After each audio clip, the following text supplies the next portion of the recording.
তোমরা অনেকেই এই রেসিপিটা রান্না করেছো। কীভাবে রান্না করতে হয় তোমরা সবাই জানো। এভাবে একবার রান্না করে দেখবে অবশ্যই ভালো লাগবে।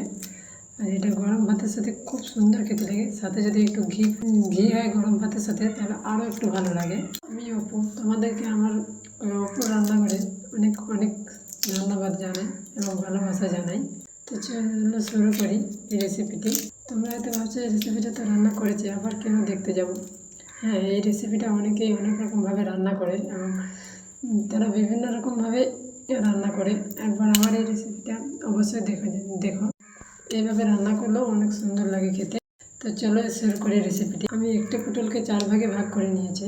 এইভাবে পটলগুলোকে কেটে নেব। কড়াইতে তেল দিয়ে পটলগুলোকে ভেজে নেব। মনে রাখবে একেবারে তেল দেবে, পরে যেন আর তেল না দাও। যদি তেল ব্যবহার করো তাহলে তেলটা কাঁচা কাঁচা ভাব লাগে এবং তেলটা গন্ধ ছাড়বে।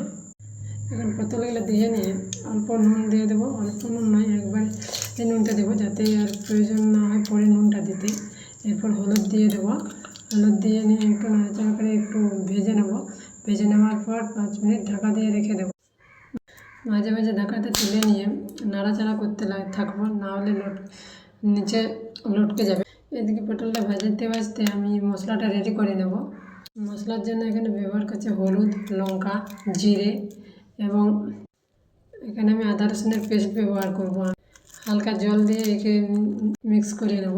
এদিকে আমার পটলটা ভাজা হয়ে গেছে। এখন আমি পেঁয়াজ বাটাটা দিয়ে দেবো। একটু ভালোভাবে নাড়াচাড়া করে নেব, পেঁয়াজটা যাতে ভালোভাবে ভেজে নেব। আমি পেঁয়াজটা আমার ভাজা হয়ে গেছে এবং খুব সুন্দর তেলটা ছেড়ে দিয়েছে। এরপর যে মশলার পেস্টটা আমি রেডি করে রেখেছিলাম সেটা এর মধ্যে দিয়ে এটাকে খুব ভালোভাবে মিক্স করে নেব।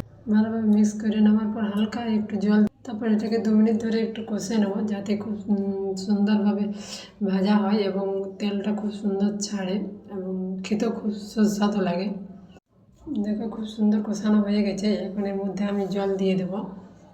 জলটা কিন্তু পরিমাণ মতন দেবে, বেশি জল দেবে না, কারণ পটলটা আমার আগের থেকে ভাজানো আছে, তাই বেশি জলের প্রয়োজন হবে না আমার।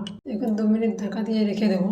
পর ফিরে এলাম, দেখো খুব সুন্দর হয়েছে এবং তেলটা ছেড়ে দিয়েছে। এখন তোমরা একে গরম ভাতের সাথে পরিবেশন করতে পারো। দেখো খুব সুন্দর হয়েছে। তো কেমন লাগলো আমার এই রেসিপিটি অবশ্যই কমেন্টে জানাও এবং অবশ্যই ট্রাই করো বাড়িতে। আমার এই ভিডিওতে দেখার জন্য অনেক অনেক ধন্যবাদ।